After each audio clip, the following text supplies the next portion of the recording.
Hi everyone, welcome to Type Talks. Today we have the ESTP live Q&A with Caleb. And so would you like to tell us a bit about you? Hey, my name is Caleb. I am a classical trained musician, work as a writer for a label, and I do Instacart for a day job. Um, I live pretty much by the seat of my pants, and that's about it.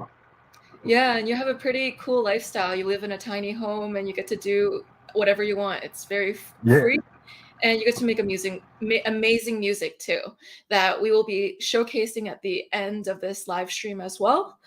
And so, Caleb, I'm wondering if you can still hear me. Oh no, the internet's fading in and out. Oh, we're back, I think. Nope, sorry. Are we back? Yes, but not your visuals. Oh no. I was trying to put Do Not Disturb mode on because I just realized that's not on, and I'm not trying to get phone calls. No worries. Uh, there we go. Okay. Cool, cool. Okay. I think I might cut this out of the final take when I have the editing power. But hey everyone, yeah, as you can tell, we're having a bit of tech issues, but we're working our way through it. So power through. Sorry. No worries, it happens. I'm Yeah, ready to and have internet at home. no worries. But yeah, live in a tiny home. I've got a German Shepherd Wolf hybrid dog and a really chaotic cat who's partially feral. Yeah, it's pretty much my life. Sounds Half like, feral cat. yeah, amazing life indeed. Yeah. It's always an interesting day or an exciting day with Caleb. Oh yeah. Yeah. And so my first question for you is, how do you experience extroverted sensing? So I would say for extroverted sensing, my way of experiencing it is whenever I go somewhere, whenever I do something, I walk into a room. There's this kind of slow motion effect that occurs where it's like I'm tuning myself into where I am. I'm piecing together where I am, who's around me, what do they look like, just observing the visual world around me. And I would say the easiest way to explain it is living a very visceral life, um, experiencing everything to the fullest of its experience, or its what it has to offer, experiencing everything for what it is at the most realist, at the most in the moment. Yeah, seeing things for what they are and experiencing life in this visceral, instinctual, and vivid way, everything around you, almost like you're taking in all of it, and it appears a little bit in slow motion sometimes because you're picking up all of the nuances around you. Right. Cool. And you also described it as experiencing everything before as well. Mm-hmm. And yeah, could you go a little bit into that? It's kind of like I've got a friend that's an SI user, and just one of the things that I've kind of seen over the years is that when something happens, a couple of years ago, a friend of ours passed away, and when things like that happen, things that are very sudden and very out of nowhere, I deal with things very quickly, but also deal with them very intensely. There's no bottling in. There's no I have to deal with this later. There's I need to deal with this right now so it doesn't affect me later. And I would say that's something I do with everything in my life is instead of this situation just happened, but I can't deal with that right now. I'm going to go ahead and deal with it right now. Because if I just bottle it up and wait for later to deal with it, it's going to have worse repercussions for me and those around me. So I experience everything like that. If something good happens, I am fully enjoying that good moment. I'm very gregarious about that. But if something bad happens, I'm also fully experiencing that bad moment to where I can work through what happened, I can experience what happened, and I can do with my emotions and then just keep going. Mm, yeah, so it seems like you're very action oriented and present with whatever's happening. Yeah, Got it. very much so. And so, how do you experience introverted thinking? Introverted thinking, I think, is one of those things that I use it a lot more than I think I do, but because it's an introverted function, I'm not thinking that I'm using it. Probably one of the best examples for that is with music, because I've done it for so long, I can equate things to it easier. Um, I started out taking piano lessons, and as soon as I was able to work out, this is all just math, because it is. All music is just it's just math. We just throw notes somewhere, you count from one spot to the next. And so once I figured out that system of, and I'd kind of internalized that system of counting. If I want to go from this note to this note, it's this many steps away. Okay, well then, so from piano, I switched over to violin. And when I picked up the violin, I remembered that same thing, that structure I had already formulated for the piano. Hey, this note's right here, so that means that this note's right here. 2 weeks later, I was playing the violin like I'd been playing it for a year. I was already doing like little solos and performing with it. And so TI is kind of this way of internalizing structures that you see and then using them other places. Like, hey, this is just like that. So I'm going to use the same thing because that worked before. And if it doesn't work, I'll adapt as I go. TI kind of has that way of recognizing structures, recognizing systems. Yeah, the way that you skate is a little similar to the way that you rollerblade, so you can Hmm. transfer some of the frameworks there onto another area. Exactly. And so TI plus SE equals understanding the mechanics of reality and how Hmm. to master a skill over time. So it's using that framework and figuring out the slight tweaks you can take and the Hmm. precision you can do to make the physical action technically perfect or Right. the most well. Yeah, I think skill mastery, the way that you said that, mastery of a skill is definitely a really interesting way to put that because it happens a lot. Like you start doing something, someone's like, "When did you learn to do that?" Oh, like a day ago, yesterday, something like that. You know what I mean? Like there's that really quick picking up. It's like in school, I never studied for anything, but I always passed everything. So it's that kind of thing where it's just you figure it out and you keep going, and it's like you have this really quick perception. You may not be as good as people who trained at it for years and years, but you're always adept at it. You may never master it, but you will be adept at it. Yeah, so it seems like you don't need to plan or prepare much in advance because if anything, you can just figure it out as you go. You can take a framework Right. and then transfer it onto what you're doing currently. So it's no big deal, no matter how much you have to adapt or improvise. You can Right. figure out a way to work with it. Hmm. Great. And so I'm wondering how you experience extroverted feeling. I think this is one of those ones that's a little bit weird for me because I've had to use it a lot, so I feel like I use it more than TI. But I think in retrospect, I don't. It just seems like it because it's extroverted, and those extroverted functions always present more. With FE, I'm really good at social maneuvering. Like we grew up, my dad was a minister at the church, and so I had to learn that social maneuvering pretty quick. And at a fairly young age of like, hey, there's people here. I'm going to set a standard as the minister's son.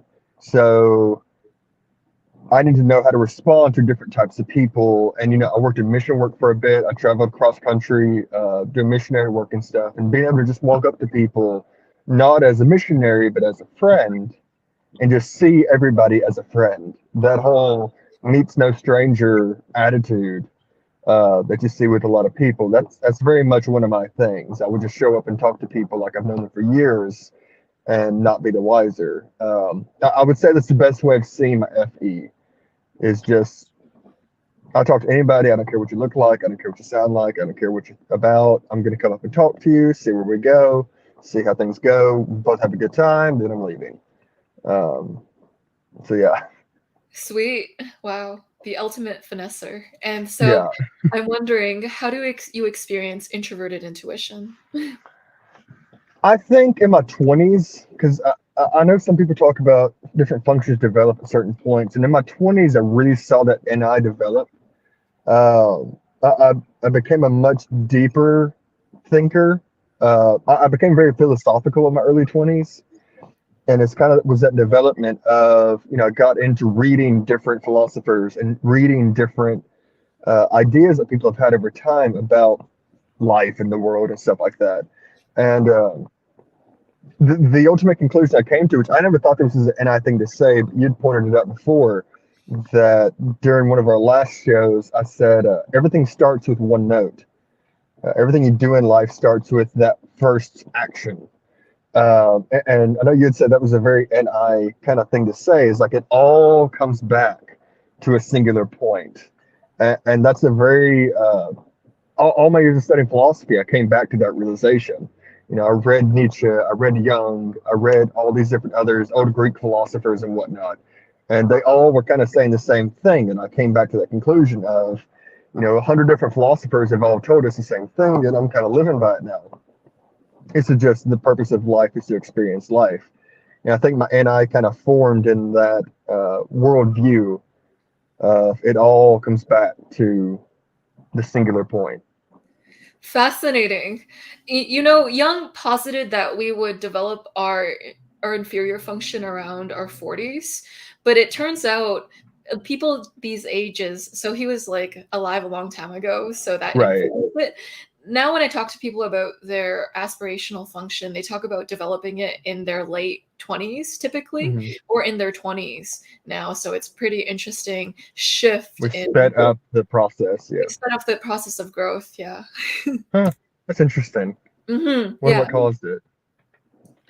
It's probably the focus on self-actualization everyone has on in these days, possibly the availability of information everywhere, Yeah. a lot of things, and the And lessening need on survival and the more on growth.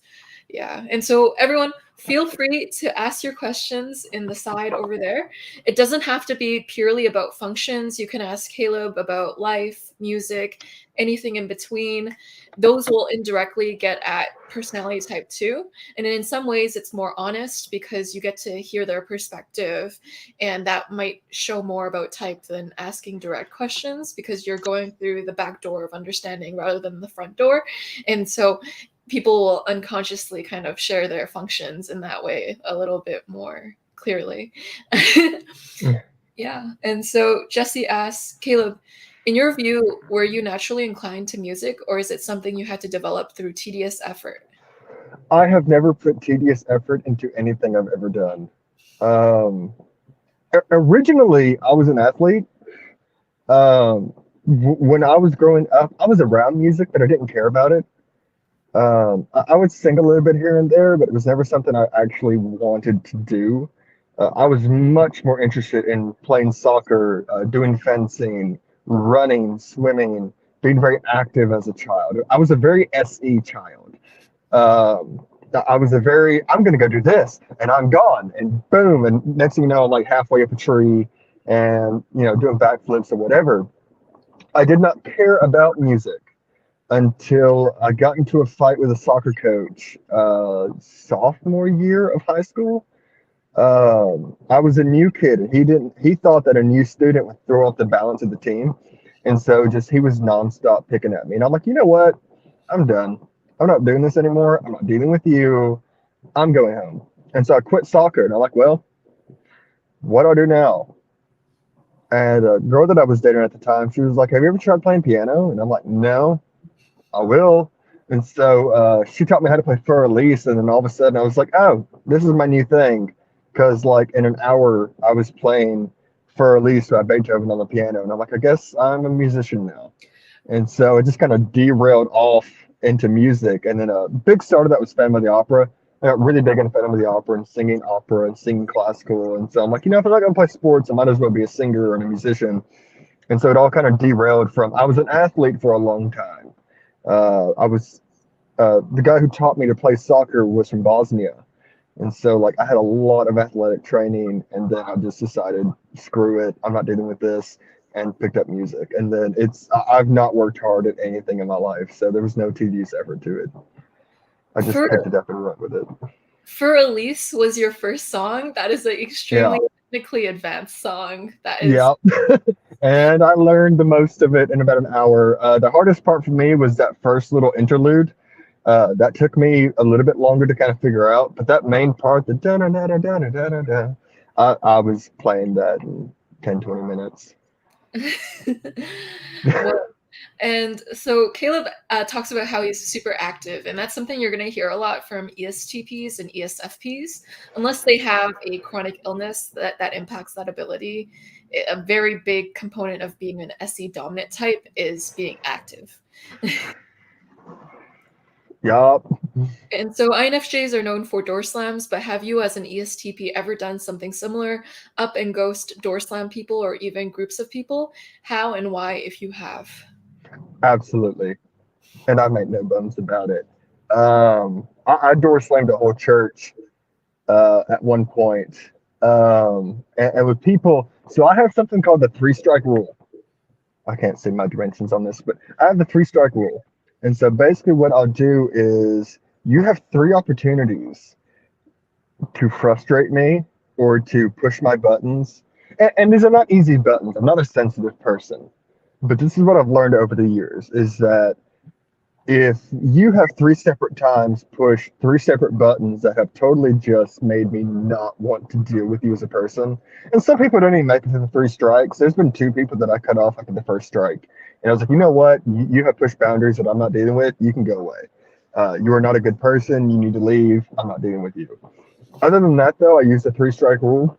If a person or a group of people hits that three strikes, then I will no longer I will be super courteous, but I will no longer communicate with you on a friendship level. So yeah, I definitely do the door slam. And once I'm done with you, there is no cycling back. There is no backpedaling that. There's one dude I haven't talked to in 10 years. He's tried reaching out to me several times. I'm just like, no, you What may makes have grown as a person, but I'm not chancing it. what makes you door slam someone on the first strike? If you are so the big thing to me because I was homeless for a while, and one of the big things to me is seeing how people treat other people. And so if I see you doing things that is lacking in integrity, and I don't mean in a mischievous way, I mean in like I once heard a minister say that we should put all the gay people on an island and let them just die out. That was a big strike for me. That was a, you know what? I no longer care about your opinion. You hold no value to human life other than your own. So anything like that that's very something big like that will make me just say no. I'm done with you. I'm not. You're not making it past the first strike. Other little things can be like if I catch you in a lie, if I catch you being deceptive, because at face value, I value the truth. I value the truth of what something is. And so if I find you to be a very dishonest person, that's usually a first strike. I can handle a little bit. I can handle being dishonest to keep a social situation going the right direction. I can kind of handle depending on what it is. But if I catch just blatant dishonesty and blatant lying, I'm done with you. I'm not gonna trust that in my circle. You'll never make it past the first gate if you're a dishonest person. Yeah, yeah. So it's important to have good character and integrity. There's a theory that we may present as our subconscious when we were kids or before adolescence. Can either of you attest to this or think of moments you presented as a subconscious ESTP INFJ as kids? Oh, so like it's when you're more INFJ like as a kid for you. I think as a kid, no. I was a very SE child. There was no intuition in my upbringing. I don't think I saw myself as kind of an INFJ subconscious until my 20s. When I started developing I probably looked a lot, and I was mistyped for a heavy NI Dom a lot in my early 20s, up until around the past couple of years into my late 20s. I forget that I'm 30 now. Um, I saw some of that INFJ subconscious in my early mid 20s, but no, as a child, I was a complete SE child. Mm, interesting. How do you deal with social disharmony or social rejection? Social rejection doesn't bother me. If a group of people is like, you know what, we don't want you here, I would just walk away. I don't care. If it's not my place, it's not my place, and I'm not gonna be upset about not belonging somewhere because some places you just don't. I know recently when I kind of entered this scene of music with rap, like I realized fairly quickly this is not where I belong. And so I've slowly been kind of stepping my way out of that, whether intentionally or unintentionally. Social disharmony, like people fighting, usually I just let them fight it out. If it's not my problem and two people have got something going on, they need to work that out. Now they probably need to work that out. It's not in front of a group of people. So I'll be like, hey, these two people are fighting. Let's pull them away from everybody where they don't make a scene. Because once you have a crowd going, mob mentality is a dangerous thing. So if there's social disharmony, I would try to pull the people that are being complicated off to the side and let them work it out alone. And then I'm just going to go off to what I was doing. Yeah, that's a mature way of dealing with things. And so Flow State says, what type of slinks do you smoke? Hey, Flow State, Taylor. I smoke a lot, and I'm sorry. What role does type play in your life, and does it need to be practical? How long can you talk type before you get bored? I could actually talk about it for quite a while. It's kind of interesting that I enjoy it so much. But I do enjoy it so much because it involves people and it involves how different people are and why people are different. Because that's one of the, I think the hardest things to learn as you're growing up is establishing why people are different. And then once you can establish why people are different, you can get along with them a lot better. So I actually enjoy type talk quite a bit just because it's interesting to see everybody's brain working so differently, but also so similarly. You know what I mean? When we had the ESTP channel, I know everybody thinks, I hear a lot about how ESTP is supposed to be fairly common, but really not. And I don't meet that many people who think like I do. And it's probably why I got pegged for NIDOM early on because I am a distinctly different person from a lot of people. But then we had that ESTP panel, and I'm just like, oh my God, these people are just like me. I see a lot of similarities here. So it's like, it's not that my type is uncommon, but there's not enough of us to make me feel like there's a lot of us floating around. I can talk theory and stuff for quite a while. I am rather engaged in the subject. I do enjoy it. Yeah, when Caleb talks about having an NI-DOM phase, 80% of people in the type community have an NI-DOM phase where they cycle through, am I an INFJ or INTJ, no matter what type they are? And so, fun fact from everyone that I've talked to. And so, how long can you talk type before you get bored? Quite a while. I like it. Yeah. Mm-hmm. And so, do either of you have adverse feelings about typology? I know in ESTP that feels like it's just a box to put people in. I see it as a tool. Maybe it is a box. I think the types most likely to not want to be put into a box are actually like the FI auxiliary types. So, like ENFPs is one of the types that extremely have that disdain. Where, because with the polar TI not wanting to nuancely put yourself in something, plus the EP freedom fixation, plus the FI seeing everyone as an individual, it can cause like ENFPs, some of them, or like FI auxiliary types to be a little bit more. They're the type most likely to have that argument of being put in a box. But I think a lot of people who um, aren't in the type community, that is the biggest objection they have. And I would say it's not the tool that is the problem. It is the user and how they use the tool that is the problem. So think about it this way. Type is a tool. You can see typology as a needle, and you can either use a needle to give life-saving liquid to someone, or you could use a needle to perform euthanasia and kill someone. So ultimately, it's up to you how you use the needle, and it's not the needle's fault if you use it in a poor way. And so I find type in its most purest form is helpful to people because it helps you understand diversity of mindset. You know, right now we're going through a movement where people are realizing external diversity very hardcore. There are, you know, when someone is a wheelchair, they do need accommodations. Like they can't go up the flight of stairs like someone who's able-bodied. So we naturally understand diversity in that way. But when it comes to personality type, you can't literally see that people are so different than you inside their mind space. And so typology is a tool to give a name to otherness. So why you feel so other than other people, and you realize, oh, my superpower is unique to certain things that I have, and that I shouldn't expect other people to be good at it too. Because an often thing with the human mind is sometimes like it's hard for us to accept our strengths for some people. And so what's easier to accept is that other people suck at things. So sometimes like if someone has really quick reflexes, they might go like, why is everyone around me so slow, or moving so slow, or so takes so long to learn things. And when you understand personality type, you start to go, this is something I'm uniquely more inclined to be better at. And so I don't have to expect other people to be at the same level of competency as easily as I am. And so it gets you to accept your natural gifts or things that you might be more inclined to be good at.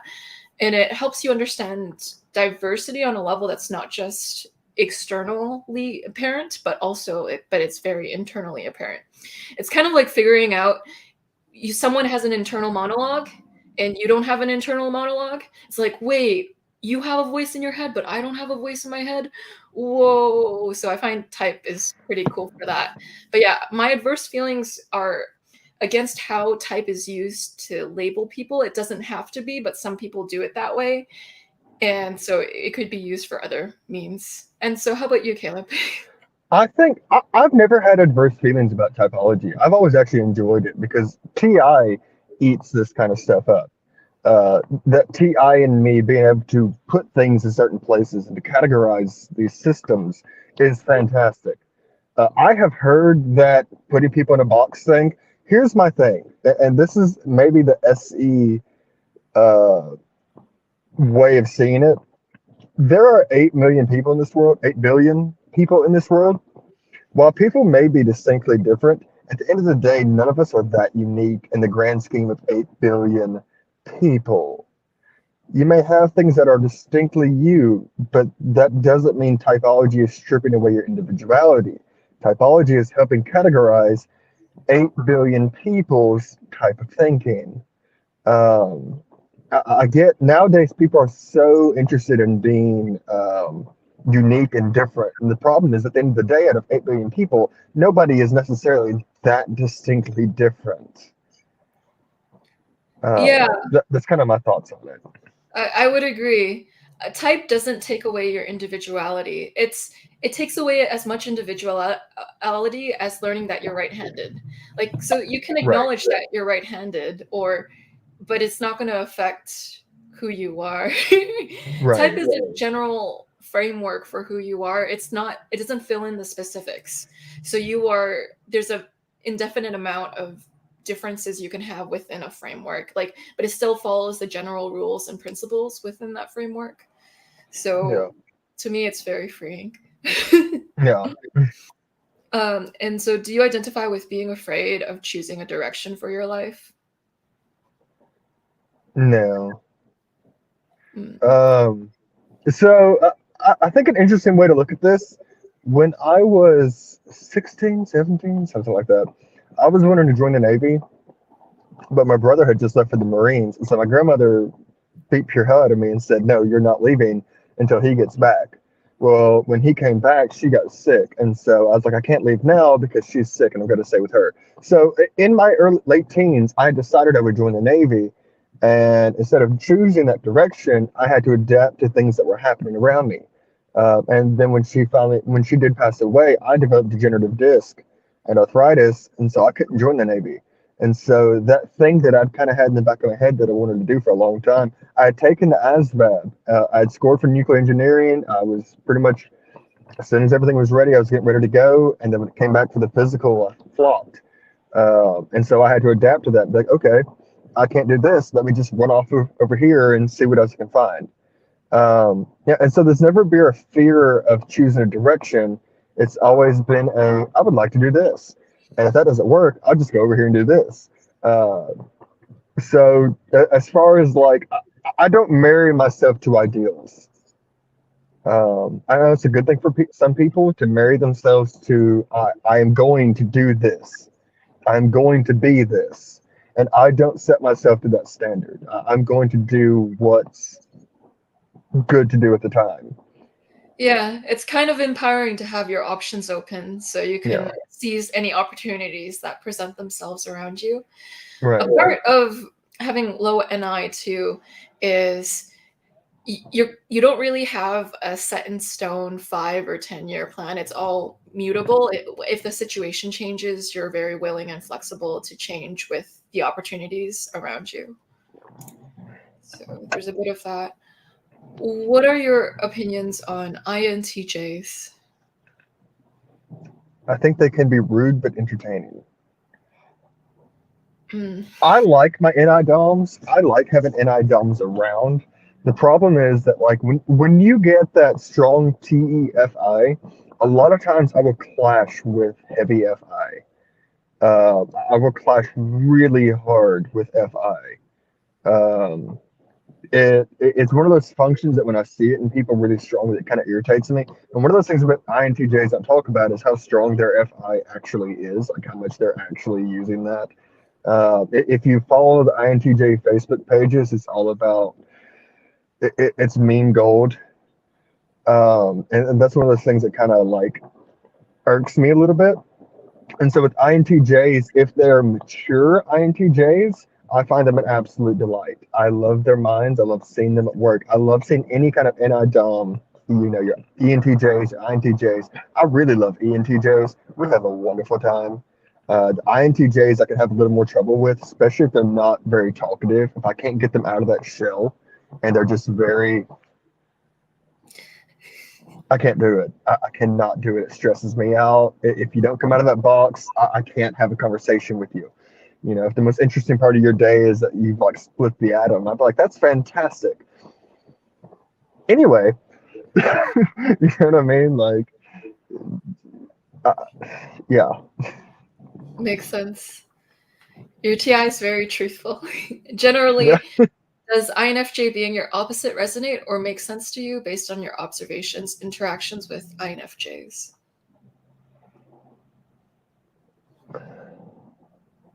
I think overall, I respond really well to INFJs.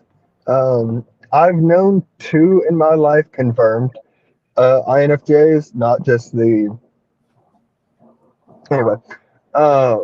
And I would say every time I've met an INFJ, we have done really well together as far as being able to hold conversations and be able to converse. And whether that's the INFJ just doing what the INFJ does, or that's actually us getting along, I don't know. But I always have a good time talking to them. So, Yeah. yay. How do you act when you're super angry or completely lose your shiz? And how do you navigate back to normalcy or to a more relaxed state? It depends on what has made me angry in what situation is happening. Back to my old boss when I was working in a kitchen. If you're micromanaging me for too long and if you are compressing me and I'm getting frustrated, I will explode. I will say something, I will go below the belt, and I will get you away from me because that's my response. If you're making me angry, my first response is to get you to leave me alone, not me isolate myself. Because if I'm in my world doing my thing, and you're coming over and trying to tighten me in and be overly structured, I'm going to fight back against that. Um, as far as how I navigate back from that, solidarity. I will go somewhere and I will go somewhere. I'll go to my car. I'll put some music on. I'll smoke me about half a pack of cigarettes, and then I'm fine. And like, but yeah, I can be a bit. When I get mad, I cut deep. So I've had to kind of learn to train that as I've gotten older because that SE and FE, I'm really quick at picking out people's insecurities, especially when I start getting frustrated. I go to a really unhealthy FE and I start picking out things about yourself that you were really insecure about. I will attack you with all of them.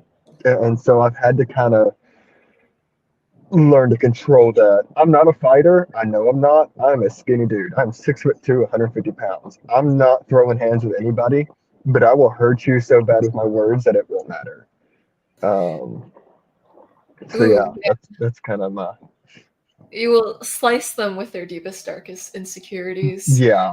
It's until called they that cry. dark INFJ comes out. Yeah, I am wondering, do you hold grudges?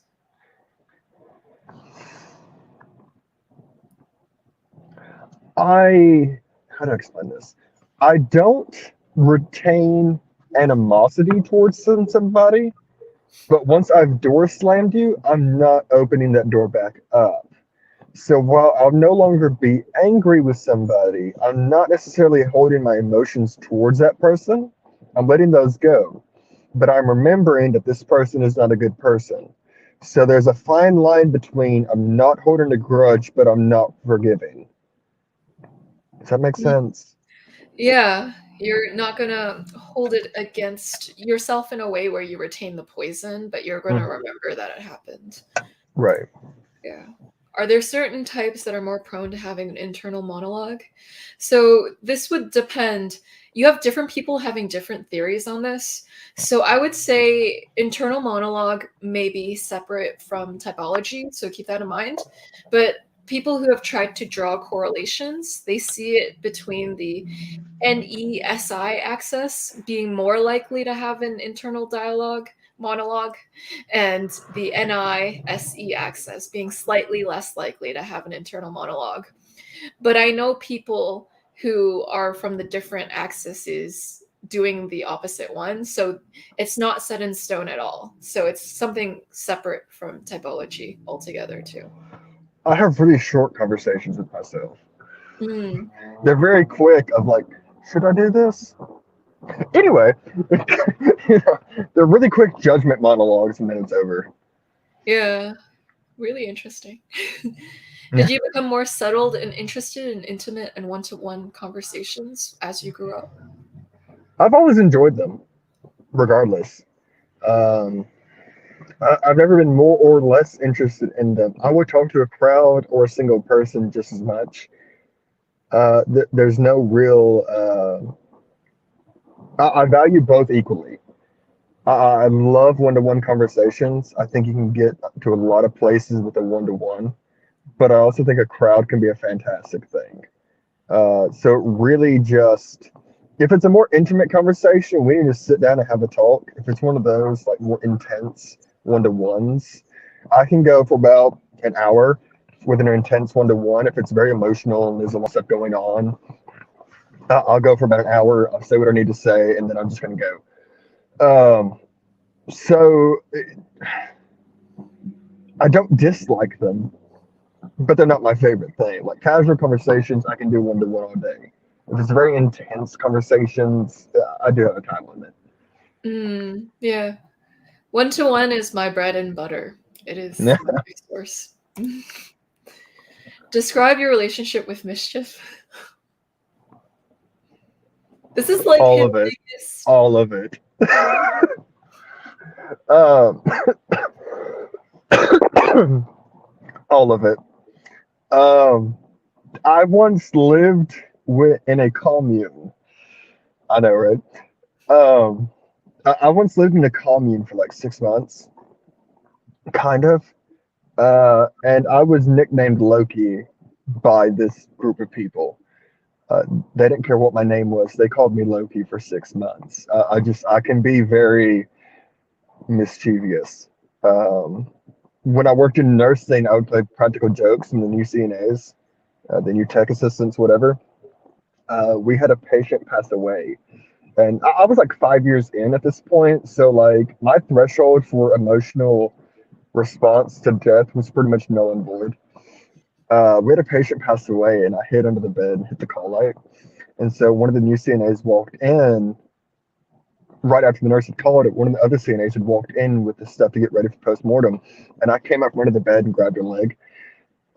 So like she screamed, she threw a whole thing of water at me. It was fine.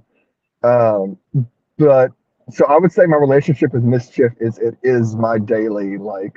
mode. If things get too serious, I get a lot worse. If things are getting very serious, I'm going to be twice as mischievous just to bring everything back. And if we're just having a good time, I'm usually just, kind of laid back, hanging out, chilling.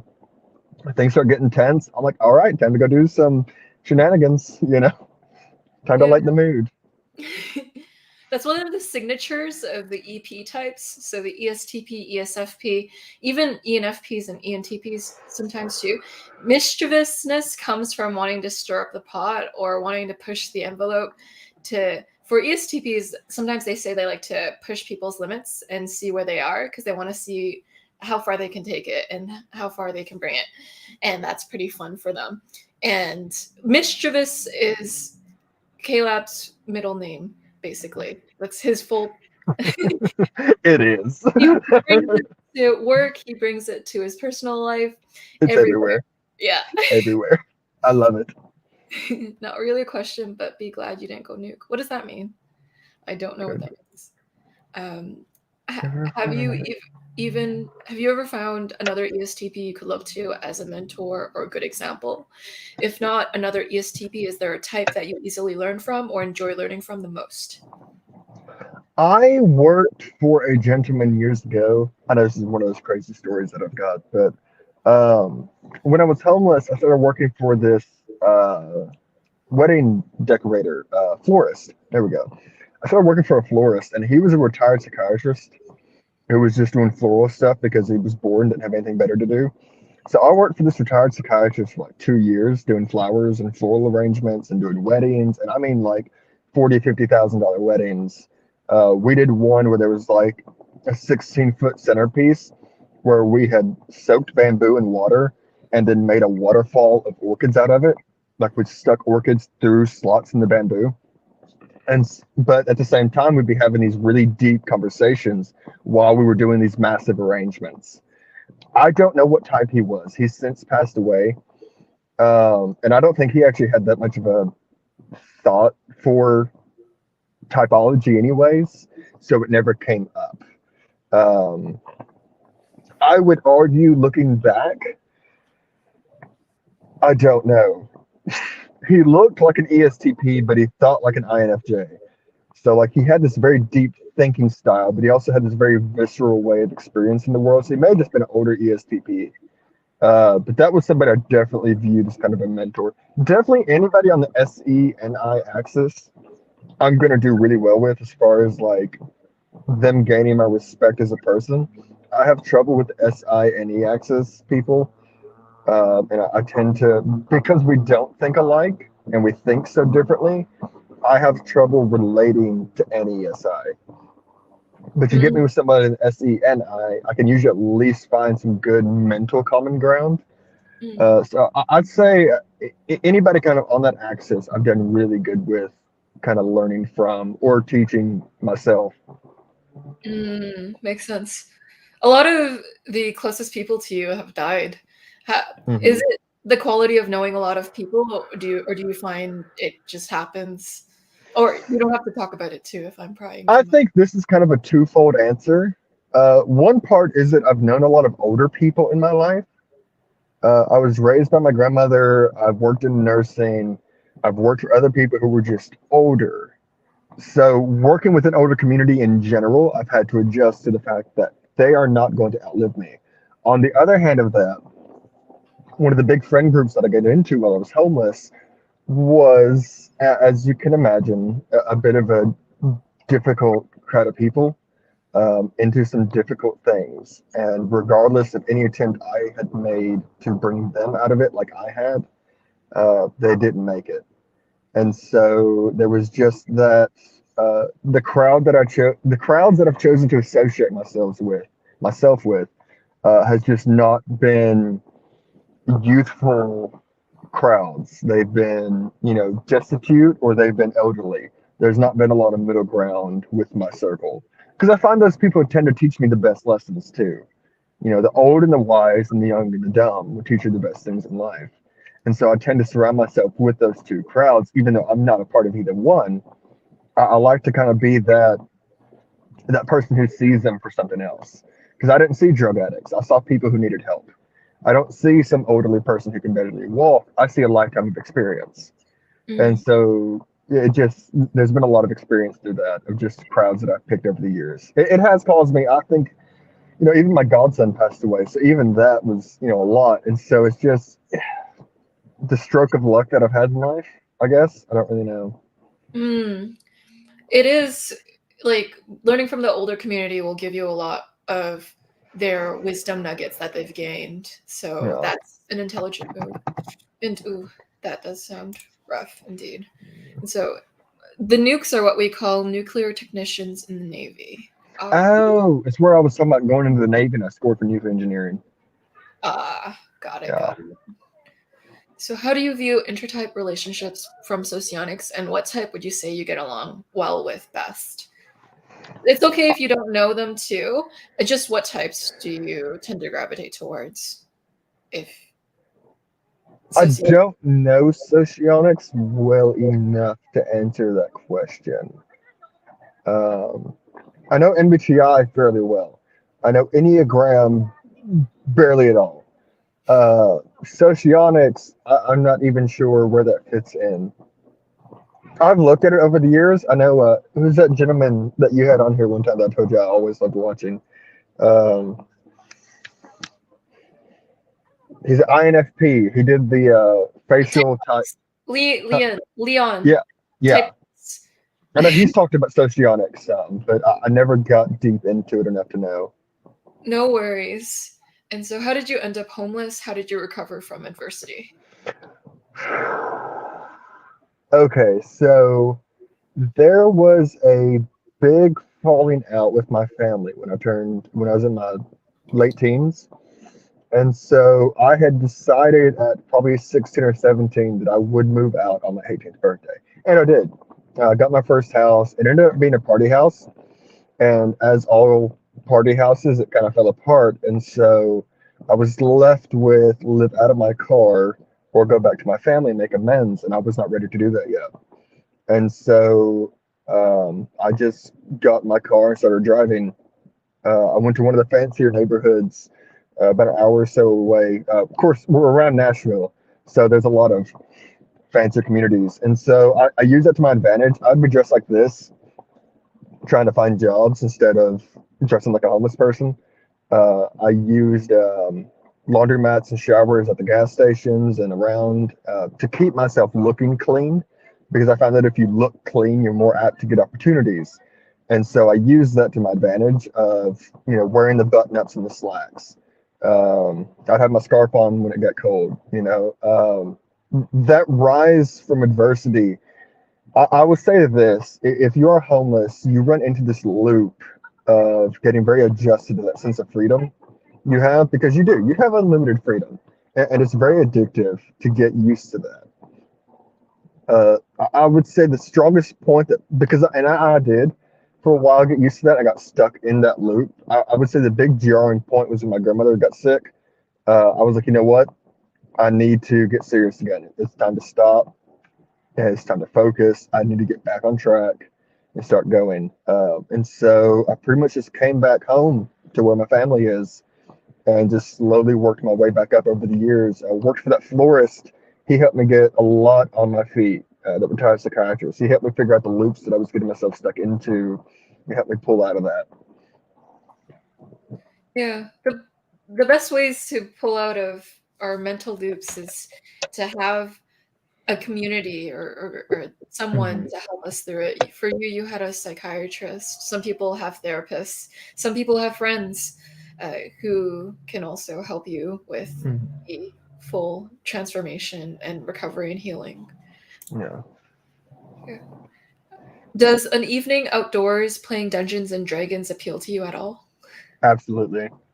I have played in 3 campaigns, and when Joyce and I talk about me being a mischievous person, keep in mind, in real life, I am mischievous in the legal sense.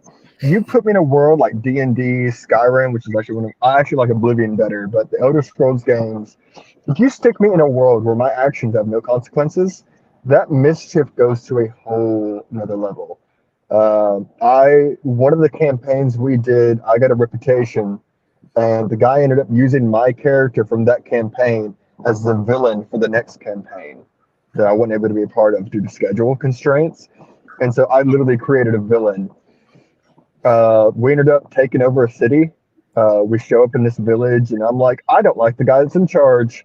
And so we just slowly overthrew the whole village. And next thing you knew, like, I burned it down and we left. So like, I love it. And people love it when I play because I just do some absolutely ridiculous stuff. Because again, I'm an unhinged ESTP in that world. And I can do whatever just seems like it would be fun at the time in a world where law and order don't really exist. So it's probably a good thing I recognize law and order in real life because that would be bad. So, yeah, I went full blown purge. There are some ESTP, ENTP clients I have that are super mischievous. Like if they have games such as Dungeons or Dragons or even Sims, they're the type to, all right, now I have all of these people. Now I'm going to put them to a house and I'm going to burn them all in this house and see how they're all going to die together. And it's like, whoa. Went from 0 to 100 really quick. Like, I'm having a house party and it's all burning down. What about yourself have you become more accepting and forgiving about since discovering your type and data preferences?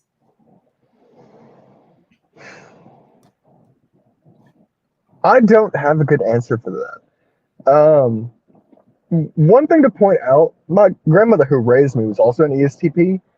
And so you got to think, I was raised in an environment where I was raised being told that you are who you are, don't worry about anybody else, and focus on what you're doing. And so I was raised in with a very accepting person kind of over me. You know, she had that that SE Dom, just go. And so having grown up in that, I never developed any like insecurities about things. Uh, I never developed things that I was unaccepting of for myself. And so even with typology, there's nothing I would change. I love who I am and I love what I do. And so there's nothing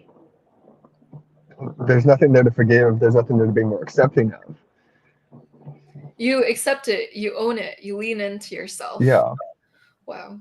That level of self-love is what people should aspire to have. I try to share it when I can. Yeah. That's what makes it it makes it a better environment for you to take risks too, because when you believe in yourself, you're able to produce music like you're doing, be an entrepreneur, and do things that are riskier because you believe you have the faith in your abilities. I know that whatever happens, I will climb out of it. And so there's no fear of failure. There's just keep going. Yeah. What about other people of other types fascinate you more than that you've been in type for years? What about other people of other types fascinate you more now? I'm having like a slight headache right now, or like I'm sorry. Weird confusion. So if I read it weird, my bad. You're okay. Well, so I think seeing certain things that have fascinated me, NESI, even though I don't get along with them typically, are really fun to watch because, as Joyce has said before, what SE has in physical agility, NE has in mental agility. And so watching what I do physically happening to somebody else mentally is absolutely wild. And so watching NE DOMs it stresses me out. I can't talk to an NE DOM for a long time. They will wear me down. They will stress me out mentally. I can't handle it. But I can respect that ability of being able to think so far out of the box that you can't bring it all back in. It's kind of wild to witness because I worked music with a guy that was an NE Dom, and it was so stressful because it'd be 30 minutes of what if we did this? What if we did this? What if we did this?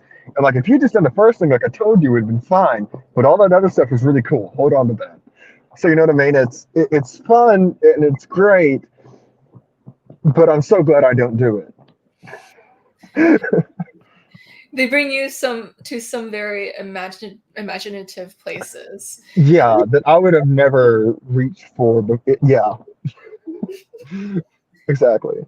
What is your creative process like? So we have a saying about this in my family because on dad's side of the family, I have a cousin who's a makeup artist in Florida for a theater. I have another cousin who does ballet. We're a very artistic family on my dad's side. And we have this saying because we all do it, despite the fact that we all do different kinds of art, we all have the same process. And I don't know what that means for typology, genetics, whatever, but everything we do is just a series of happy accidents. So, like my creative process, it's like I said earlier, everything starts with one note. So, like a lot of my songs that you hear will start with a piano just hitting one note. I take that one note and decide, okay, well, this note can do three things. My starting point can go up, down, or stay the same. So, next thing you know, you've got a whole melody. And then once you have that melody, you've got a rhythm. Once you've got a rhythm, you create depth, and all of a sudden, you've got a whole song. So that creative process is really just a series of happy accidents starting with that first note. Just start something, and the rest of it will happen. Now, I do a thing. If I'm playing piano for like a concert, or if I'm playing an instrument for a concert, I look very dazed out. Like I've got the 1,000-yard stare. And I never realized I was even doing it, but somebody worked with years ago explained it. He's like, it's you're reading the sheet music in your head. So it's like when I'm performing, I think like Iron Man, where he's got the little screen in front of him inside the mask. I do that with sheet music. And so there's kind of that, my creative process is looking at the sheet music in my head and extrapolating all of that in my head. So by the time I sit down and start recording stuff, the whole song is usually written in some form. And then it's just pieced together. Mm. Yeah. Happy accidents is a good way to view life. That Mm-hmm. nothing is not so there's this phrase, nothing is so sour that you can't make something resembling lemonade out of it. So Mm-hmm. just roll with the punches. SE DOMs are great at rolling with the punches. You present me this, oh, I'm gonna work with it. I'm Yeah, gonna finesse I it. would do something with it. Yeah. Yeah. And so if you could experience a cognitive function that is not in your ego stack as a simulation for a day or so, what would you choose? So this would be NESIFITE.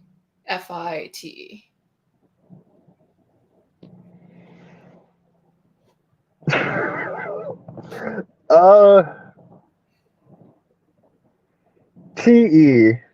I think TE would be an interesting thing to have for a day if I was going to choose something. Because I know when we've had the ENTJ, Barb, when Barb has been on, there's certain things that Barb does that I'm like, man, if I could emulate that for a day, I could probably get so much more done. Not that I don't get a lot done already, but I could just imagine that added bonus of that TE structure. That's probably about as far as I would go to wanting any kind of different function for a day. Mm. Everything else, FI stresses me out. NE definitely stresses me out. SI makes me so not okay. It would have to be TE without FIs and X's. Mm. You're Give just me TE and SE, and I'm fine. that's like saying only give me the good moments in life. I don't want any of the bad moments. It's only for a day. I mean, you know. What song describes your Ooh, life the best? there is a song by a band called In This Moment. They're a metal band with a female lead, which is strange. It's actually one of my favorite bands. They do a song called The Blood Legion. It's not one of their popular songs, but the chorus.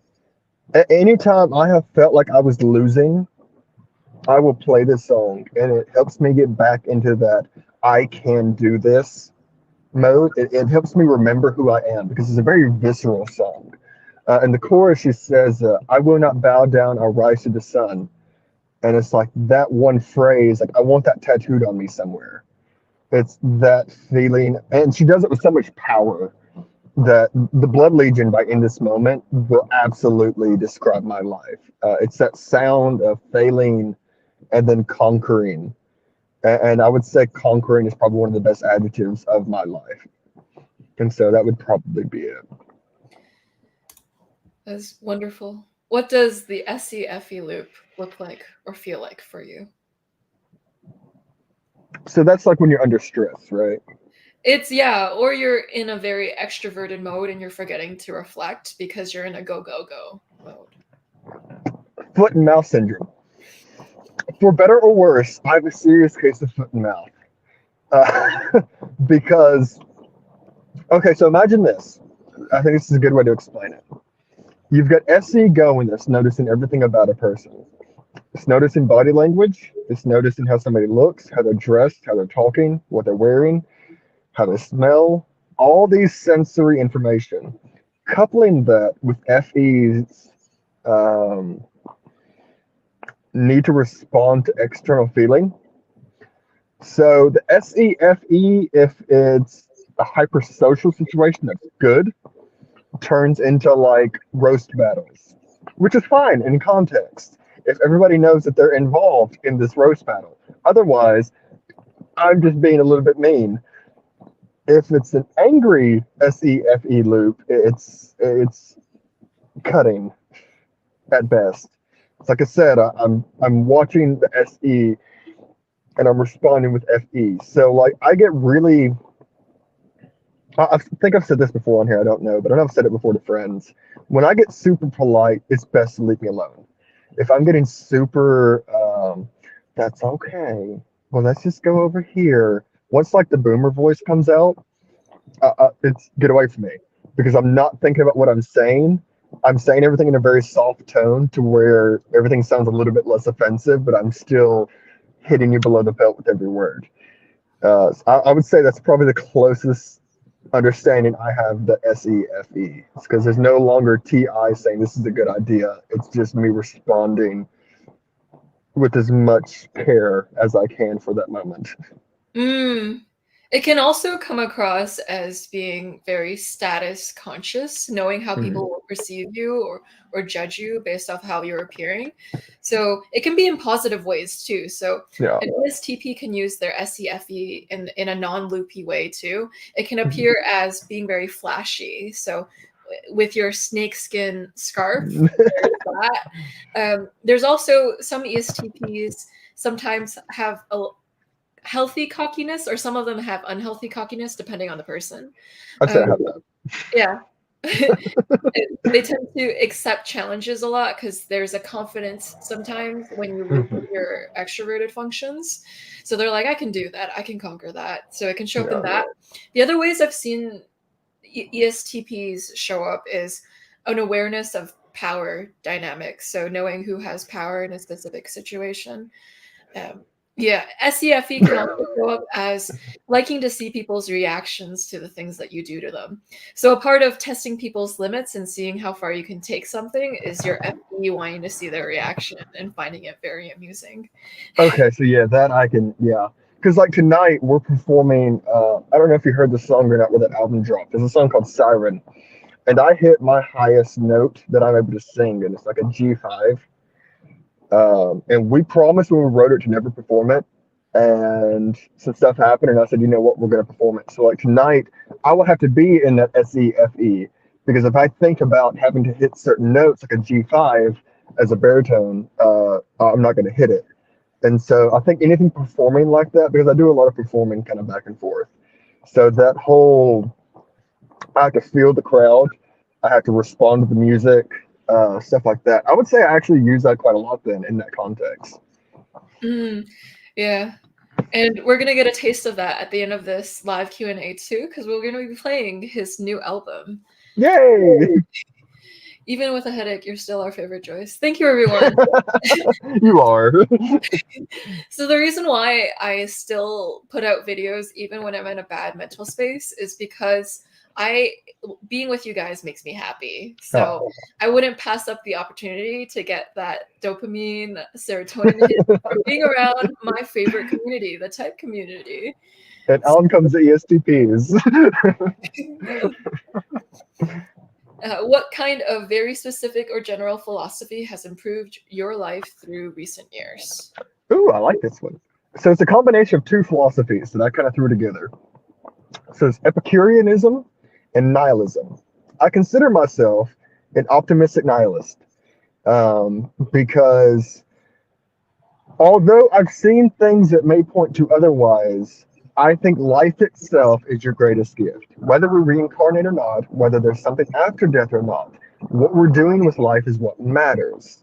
So when I'm doing things, I don't care how it's going to affect somebody in 100 years. This is not a very nihilistic view. Whatever I do is not going to matter in 100 years. Nobody is going to know my name.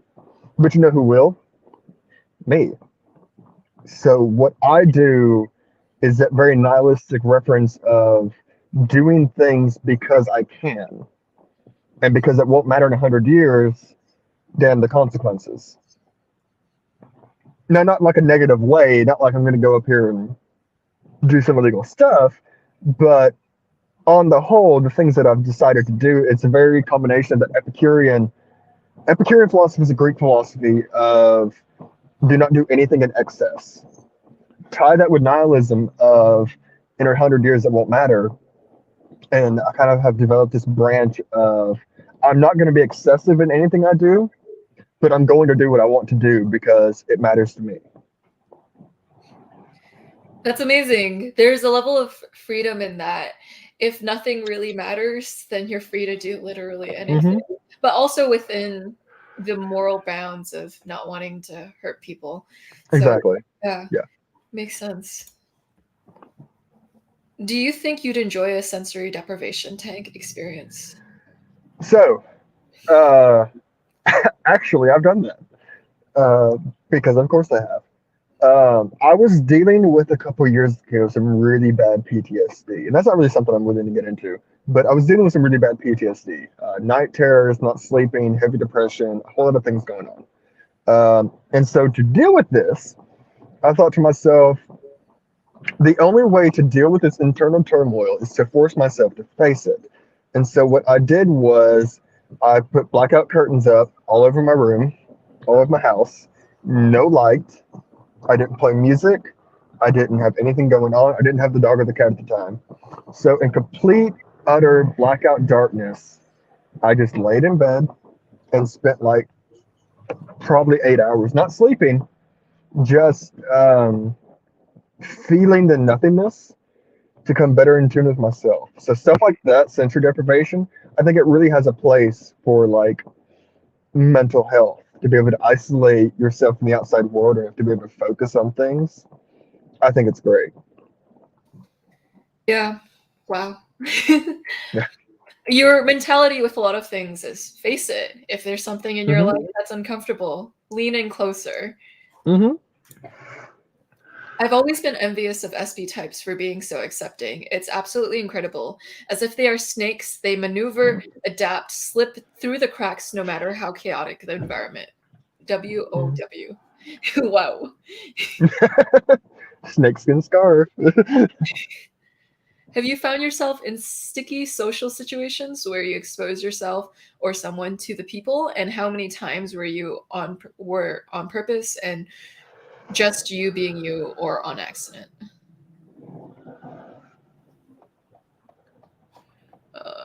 So when you find yourself in social conundrums where people are upset or something, how many times are caused by you, caused by other people, caused on purpose because you wanted to stir things up?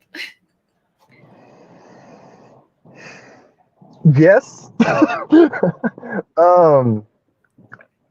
The trick here is knowing when to stir the pot, and I've gotten pretty good about that. If somebody's having a rough day and trying to get them away from their environment to calm down isn't enough to make them face something, because I take my philosophy seriously. That whole face it ideal is very personal to me, and because I have found it the best. And when I see other people who are struggling with something over and over, and we're 2, 3 years later, and somebody is still fighting with something, I will push what buttons I need to do to make them have an absolute meltdown just where they can work through it. Now, does that work all the time? Probably not. It works for me, but it may not work for other people. So I've got myself in a couple of situations where I had pushed a lot of buttons. Nobody swung on me yet, so I guess it's a bonus. But I've definitely made a few people angry for the sake of healing. I think that's an important thing to do, is to experience your emotions. And when people try to neglect their feelings for some kind of societal norm, I don't care. You need to face things to be able to come to terms with them to be a better person. And so I will sacrifice social comforts for truth at times. That's why ESTPs commonly type as Enneagram 8. So a common philosophy of the 8 is, all right, if you have to go through surgery, don't prolong it. Go through surgery instead of keeping like the problem low key, like face it Right. high key instead of doing it low key all the time. Hmm.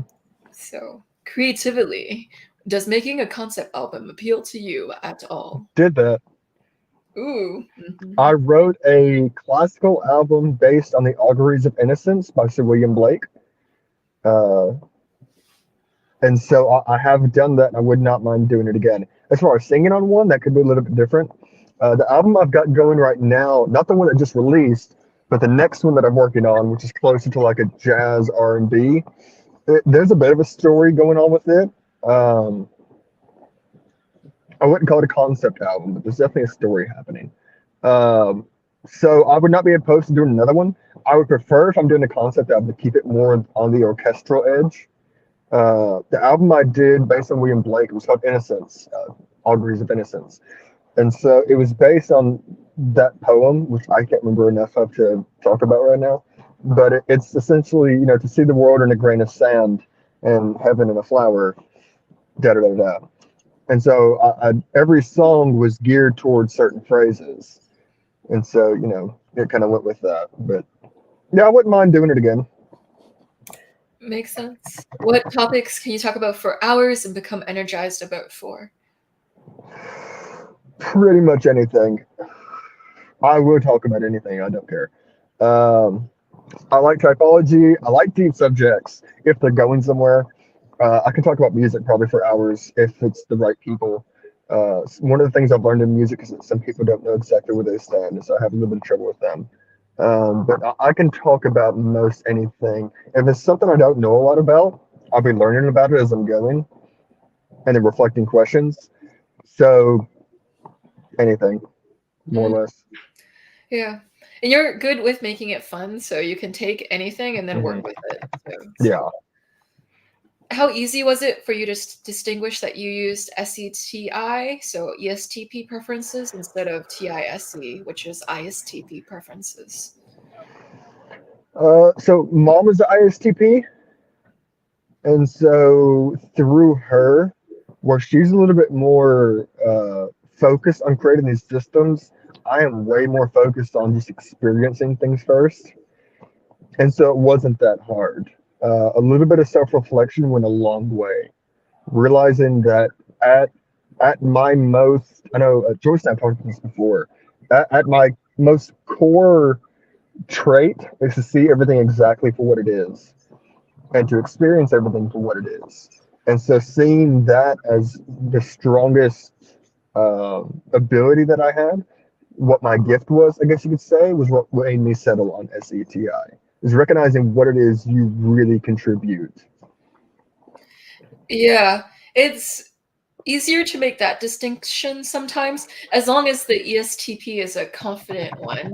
If an ESTP has low self-esteem, it might make it harder for them to know that they're an extrovert because they're going to be more toned down, if that makes sense. But confident ESTPs tend to struggle more with wondering if they're an ENTJ or an ENTP, and those tend to be the top mistypes for the ESTP personality. With ENTJs, I hear so many, like, I'll just talk to random ESTPs and they'll eventually bring up how, for a period of time I considered being possibly ENTJ, but then I met real ENTJs and I was like, I am not an ENTJ. Basically, we all have that phase. Yeah. So those are types that people wouldn't expect to get mixed up very often, but it happens very, very, Yeah, very often. So, are you familiar with the individuation process? What do you think about it personally? I am not familiar with that. So, we'll just roll with it. So, individuation, this is the process of maturating yourself fully. So, becoming well rounded and not one sided. So, Hmm. becoming good and balanced. What is your experience with integration, basically? I think kind of what I touched on earlier about studying philosophy helped me with that a lot. Digging into that NI really helped me down that path. To where now I would say, I'm a fairly solid person. Of course, I'm also 30 years old, but I'm a fairly solid person.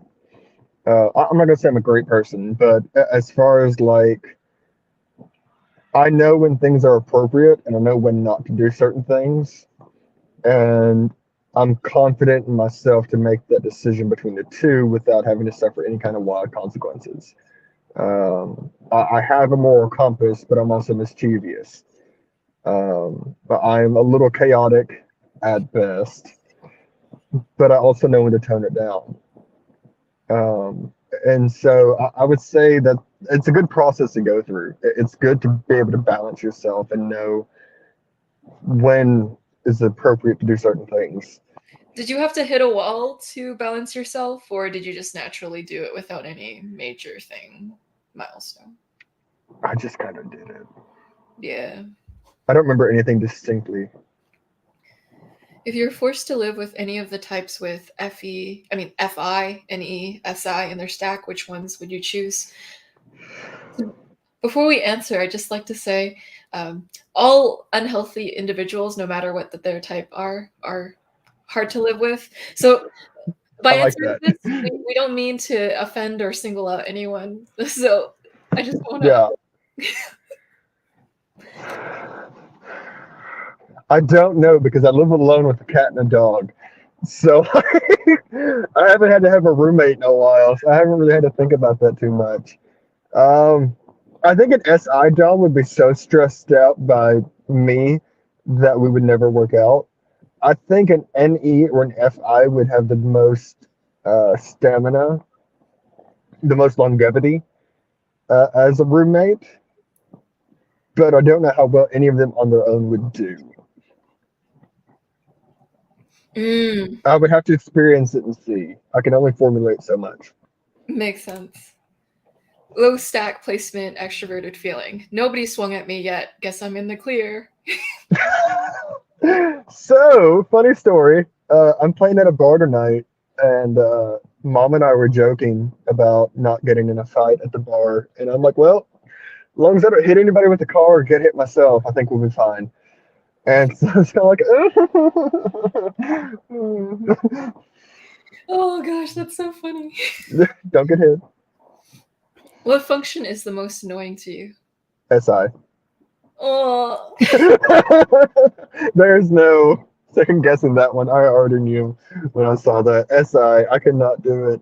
I can't handle it. It stresses me out so much. God bless them. They have their place in the world, but it's not in me, not around me. Like, I don't do good with it. Yeah. Ooh, the SC It's, users in my life with the SI users in my life. Sometimes it's an okay dynamic. Sometimes it results in the SC user going like, why is this person so slow? Why is this person imposing so many rules and limits and the sameness on me? Like, did you just tell me what to do? Like, oh God, can't do it. I can't. but yeah, as long as a person's developed, and any person with any function is fine. So we will probably go Right. to that. Important point.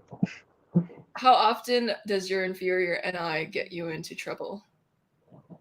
So sometimes with aspirational NI, what can happen is very trial by error. You make the same mistake twice or three times, and then you go like, yeah, actually I did that for the third time. My mistake. So I don't sometimes, know that it has. yeah, maybe we can. Okay, I'll keep naming things, and then maybe you can tell me if you can think if it spurs off any thought in you. Okay.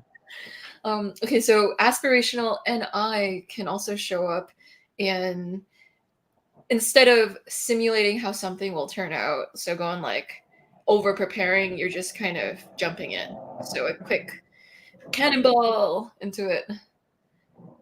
Does It's ever worked out for me. it works out for you. So it's positive. It always pans out. So like, I don't know. That doesn't hurt. I mean, I've been lucky though. Like everything I've done has kind of worked out. So There's been some luck involved in my life, and I will not delineate that. I will not deter that. Yeah. I also find you to be very resilient too, because you'll Yeah. say that I'm super lucky, and then for the other questions, you'll be like, "Yeah, I was homeless before, but you still feel very lucky, even having." Yeah, like I made it out. You know what I mean? Like it was fine. I had fun the whole time, anyways. Like, dude, I was 3 in the morning sleeping on top of the building. You ever seen the sky like that? Like, Yeah, I'm enjoying myself, whatever I'm doing. There's really no, I never lose. it's fascinating how not neurotic you are, because someone else could be in your complete same position and could say, "Oh, you know what? I've been through hell and back, and I everything sucks," and you're like, "No, I rolled with the punches. I made the most Mhm. of what I was I'm given." always having fun. I don't care. Like, it doesn't do you any good. It doesn't serve anybody to be upset when you lose. So find a way to win. Oh, I won third place in a competition. What can I do better? How can I improve on that? Hey, I still got to perform. Hey, I'm homeless. Well, it means I don't have to pay rent. You know, there's always. I remember a quote by Stephen Hawking, and this may be an odd quote to add in here, but he once said, "Life would be tragic if it were not funny." And for Stephen Hawking to say that, it always stuck with me. Like, you know what? He's right. It would be tragic. I could be really upset about a lot of the things that I went through. I don't care. I'm not going through them now. They're not affecting my future. If anything, they've led up to build on it. You know, the things I went through have helped me create more visceral music, more intense lyrics that people can relate to. Everything I've gone through has led up to positive reinforcement. So I really can't say no. You know? You have this amazing mentality of asking yourself, "How is this serving me? How is this working for me?" Yeah. So you're able to see the bright side and make the most out of anything. That is a superpower. So that is the Yeah. Caleb Thank superpower. you. Are you good at blocking out your memories? Kind of goes along with what we just said. Like, I don't feel negatively enough about any of my memories to block them out. And so I don't think of memories as like these visceral things to re experience. I think of them as snapshots in time. And so, like, I don't really have to block memories out. I enjoy the memories I have. They're beautiful things and beautiful people, um, regardless of circumstances. And so I've never, I don't know, I have no experience having to block memories out. Mm. What is your experience with ENTPs? Can they seem similar to you? No. Um, that was a really quick answer. Let me elaborate. So I once did music with an ENTP, and I kind of touched on this earlier. He was a guitarist and a vocalist, and um, if you put us both in a room, I will have an entire song finished by the time he's figured out how to play the intro solo. And so, like, because he wants to try it 12 different ways, where I've already finished a whole piece. And so, like, we're very different, that I am much quicker to come to a conclusion. Ennies don't like to seem, at least, they don't seem to like to settle. They don't seem to like be able to stick with something. I do not do that. Once I have decided something, I'm just going with it. There is no, I could do this, I could do this, I could do this. I'm doing this. I'm going to go do this. It's that kind of in charge thing that we talked about. Yeah. When Caleb is referencing in charge, he's talking about Linda Barron's interaction style of the in charge interaction style, whereas ENTPs have a get things going interaction style. And so ENTPs are more indecisive because with extroverted intuition, you see a lot of possibilities and you have a really hard time narrowing down which one is the best one. Whereas like if you have extroverted sensing, the reality is going to show that one of the opportunities is more desirable than the other opportunities at that moment sometimes. So there's going to be more of an ability to choose with them. Mhm. If you could meet anyone, who would you meet? Mads Mikkelsen is Mads Mikkelsen and Ava Green. It's my two favorite actors slash performers. Mads Mikkelsen is the guy who played the villain in Doctor Strange. He was in ABC's Hannibal as well, playing Hannibal Lecter.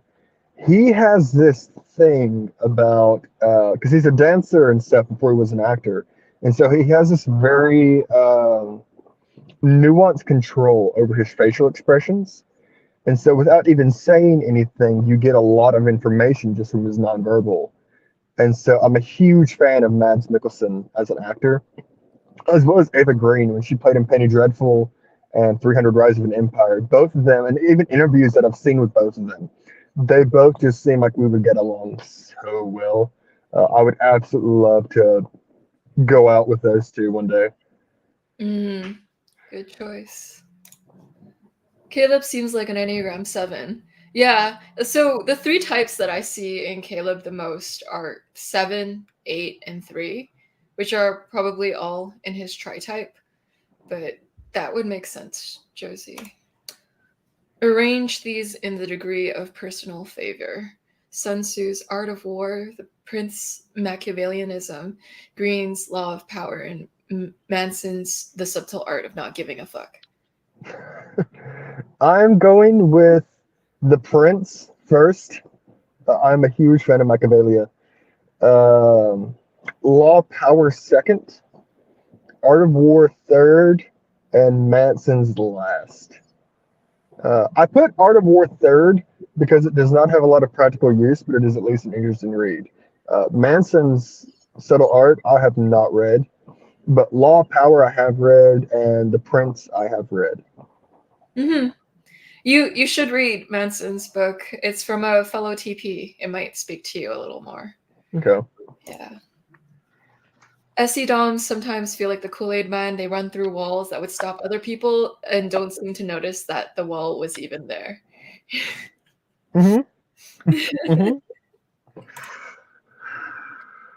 What is your relationship with NI dominance generally like?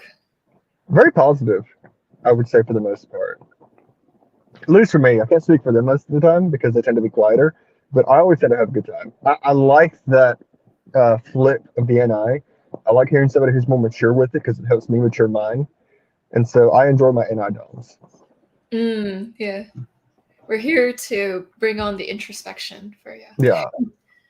What is the most out of character thing you did?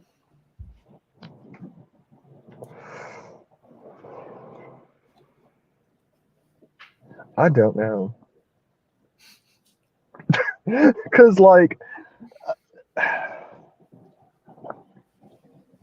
I don't know that I've done anything that out of character. I think everything I've done has been pretty linear as far as, like, how I've always kind of conducted myself and how I've always thought has never really changed.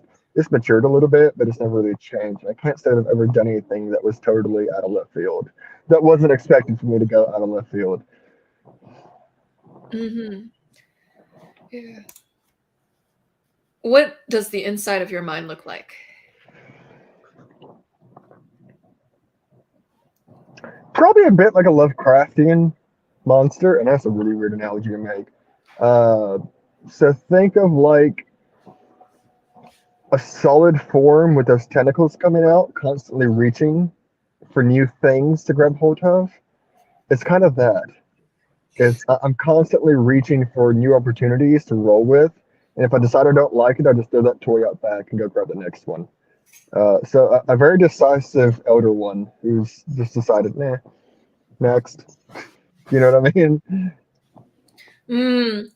Yeah, extroverted functions can be equated to tentacles. They always have their tentacles on the external world. ESTPs seem good at managing people. How do they do this?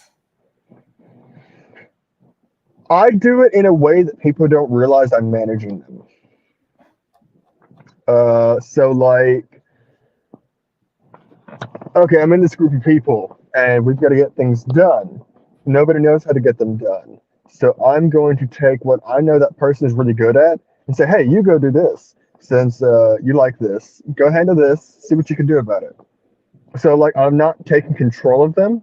I'm taking people's gifts and saying, go do something with your gift. And I'm going to go over here and do this. So it's a very freestyled management. Yeah, you don't like to get micromanaged yourself, so you don't No, micromanage other people. no, Yeah, absolutely. yeah, that's good for you. That's awesome. What are some of your thoughts on the ESTP jock stereotypes based on your own experience with jocks? I don't think they're entirely wrong, but I don't like them. Does that make sense? Like, we can be jockey. We are competitive. We are blunt, but we're not bullies. So, because I was a jockey, I mean, I was an athlete. So I don't disagree with it. You know, all they're in the shower popping each other with towels, and then they're not wrong, but they're not right. If you took the bully aspect out of them, we don't care for bullying. We don't like bullying. We like the underman, the underdog. But I don't think in a sense now, like somebody posted the other day that Johnny Bravo was ESTP, and I'm like, no, that's not how we are. We're not that self-imposed. Um, but I don't necessarily disagree with them. Mm, yeah, with bullying, the eye is in the beholder. So what may not be bullying to the ESTP might be interpreted by the other person as bullying. So Yeah, some people are really sensitive, so they might leave a situation going, I was bullied, when the ESTP is like, right, I really wasn't trying to bully you. I was just making a joke. Oh, that's right, so oftentimes flow state puts it as misplaced sensitivities. So ESTPs don't care much for other people's misplaced sensitivities. So right, if you get offended by it, then you got offended by it, but it's right, not like it was inherently offensive. And so, right. yeah. Let me step away for just a second, take a break. I'll be right back. Jizzle, gotcha. Yeah, step away for like 5 minutes. Yeah, I will try to keep people entertained. All right, so hi everyone. Does anyone have any questions for moi? I am a very shy person who is very sleepy right now. So that combination, I feel really kind of stoned with my own. Uh, you know those days when you wake up and you're like, I do not feel fully rested. It's today for me, and so I'm half awake, half asleep. When is your book coming out? Yeah, my book's coming out sometime next year, probably the end of next year, and it's going to be on my theory of typology. So it's going to be introducing a new dimension to type. So it's going to be bringing in that, and that's going to be really cool. I've been working really hard on it with Brady, the ESFP from one of my panels, and the book's aim is to feel like a hug. So a lot of type books are written in a very clinical way. And so one of the aims is to make a book that feels like a hug when you read it. Hopefully, we'll be able to do that. But yeah, I'm excited to release it. Another component of the book too is it's also going to be combining some components of type theory that are already out. So I find that, there are a lot of polarized schools of thought. Some people really believe in one school of thought, like socionics or MBTI or Linda Barron's, or another school of thought that isn't occurring to my mind right now. But I want to figure out a way to kind of merge it all into one. Joyce, can you act like an ESTP? You have the same functions. I've actually asked you that before, I think. Yeah, I have my ESTP moments. So for Christmas, you know how there's mistletoe, right? And I was a part of this group where they asked the question, who would you kiss? Who would you want to be under the mistletoe with?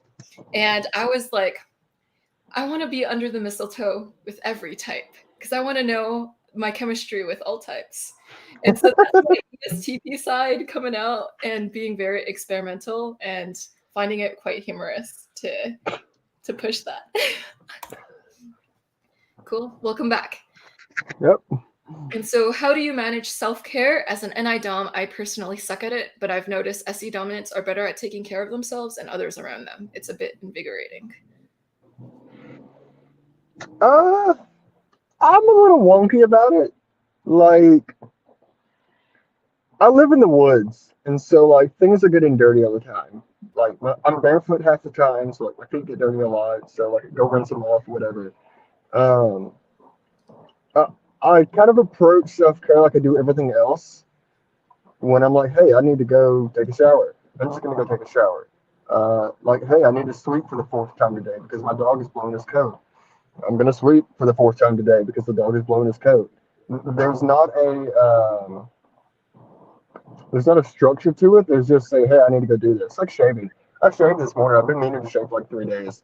And I just keep getting held up with the dog. And so shaved on my way to town this morning. So like self care for me is kind of, hey, I need to go do this, and then go do it if I can. Yeah, when you see the urgency, you do it. It's like, oh, Yeah, I noticed that I have to do it. I'm gonna do it. Okay. yeah. Which would you say of your 5 senses is the strongest?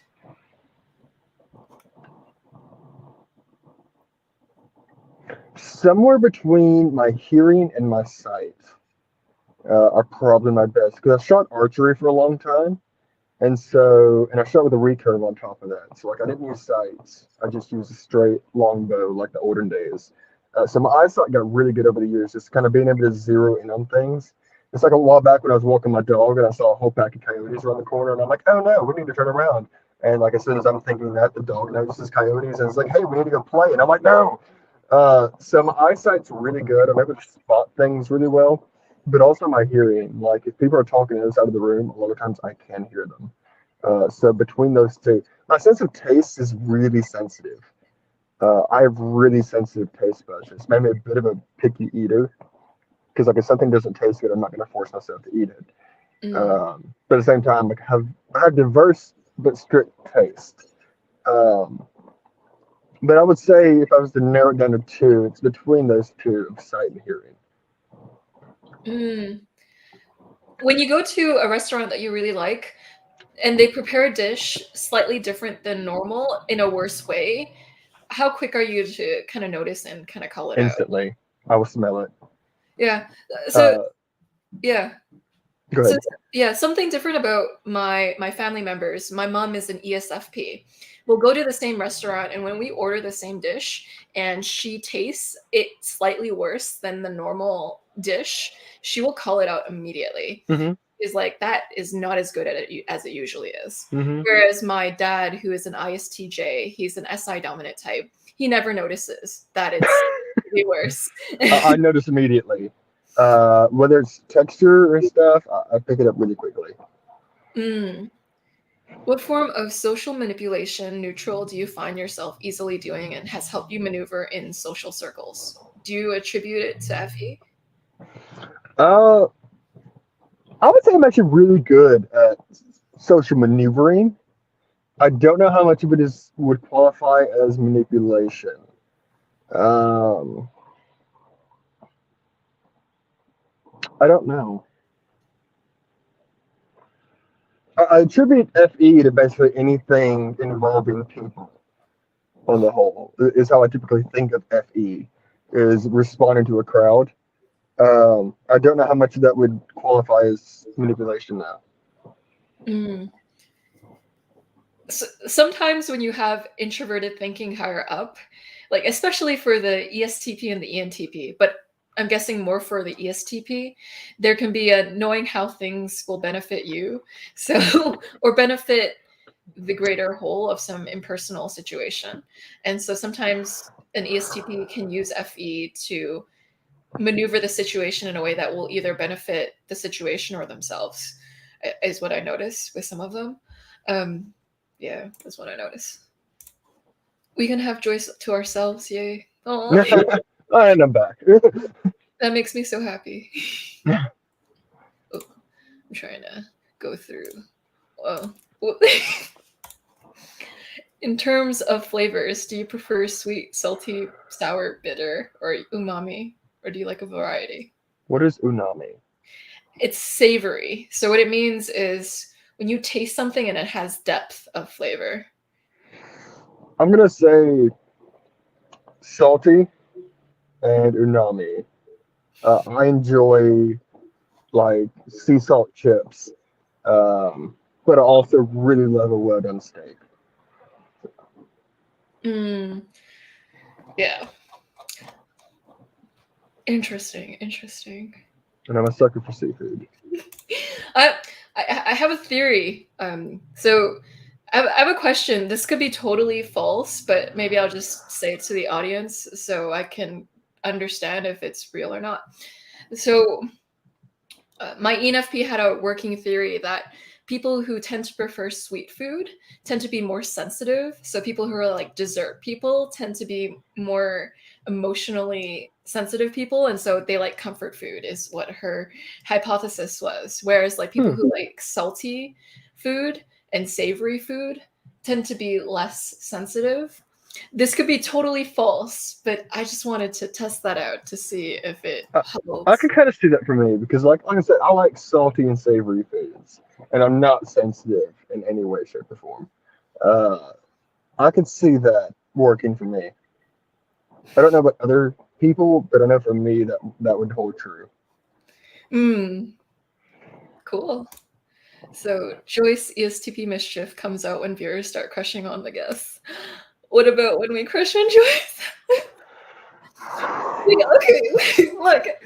You know, when people crush on my guests who hate to be crushed on, so there are certain people who I invite on who don't want people to like them. And it feels like a waste of crushes. I'm like, people are crushing on them and they're not even enjoying it. And I get kind of I'll take it. Yeah, I want to take it. It's like a weird crush. Just like when we did the ESTP panel, I was so hoping Joyce would set it up where all the ESTPs were surrounding her in the middle, so they're like the Piper Perry meme. That would be my fantasy. How many people in the chat are working on their psychothesis? What's a psychothesis? Psychology thesis, I think. Umami is often found in comfort foods of every culture. Meat, cheese, mushrooms all have umami. I love cheese. And I love mushrooms. I love meat. Yeah, all that. Interesting. Wow. And so does the future scare you? Are you indifferent? I've analyzed an ESFP recently, and they kept bringing up the fact that they indulge in the present because the future scares her. I'm not afraid. Kind of like we touched on earlier, like I'm a very face things person. I don't have a fear of the future. I have a mild excitement for it. Fascinating. And that's why even though Caleb has strong 7-ness, he also has a little bit of 8-ness too, because 8-ness is like 8s don't like to have fear, basically. And that's the thing Caleb brings up all the time. Yeah. Yeah. It's a thing. Mm-hmm. And so while we wait for more questions to fill up the feed, I'm going to show everyone Caleb's newest album, and we're going to listen to a song while we wait for questions to roll in. Hey! I'm going to share screen right now.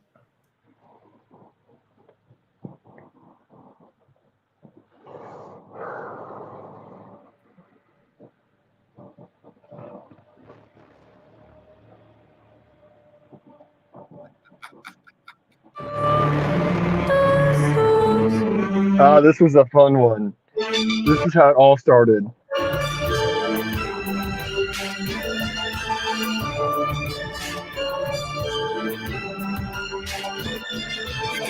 Due diligence to be innocent. All these men and men are acting like innocent, but it's evident that I was sent to represent a demon with the halo Kaine and So when this started, this whole album started with the song. He wanted that freestyle feel with my orchestras. So you hear all the strings and violins and trumpets. To be exact, what you lack is the truth in your comeback. Well, I attack in all black, the moon and the wolf pack. The situation you're facing is no typical vacation, but being basic, a real demonstration.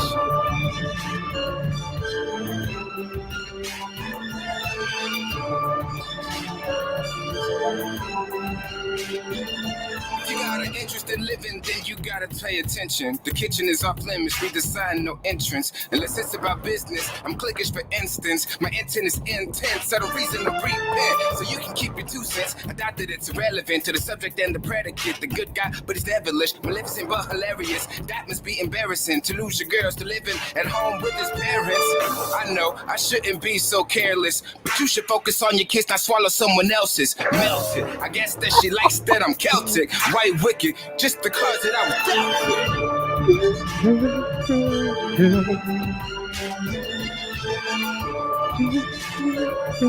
with. We're on these stages, better know your places. I give you a taste of love, but it's contagious. And I know that anything that you can do to embrace this is probably just something less than basic. That's why I talk. We all know that you're scary. Your girl said your dick was shorter than February. On the contrary, she's probably someone you should marry. You sound like fat bastard. Bitch, get in my belly. So I refuse to pick and choose for the revenue. From my point of view, it's something that you don't include. So why would I just hear you out when there's nothing to talk about? Especially when you're only just that word of mouth, nigga.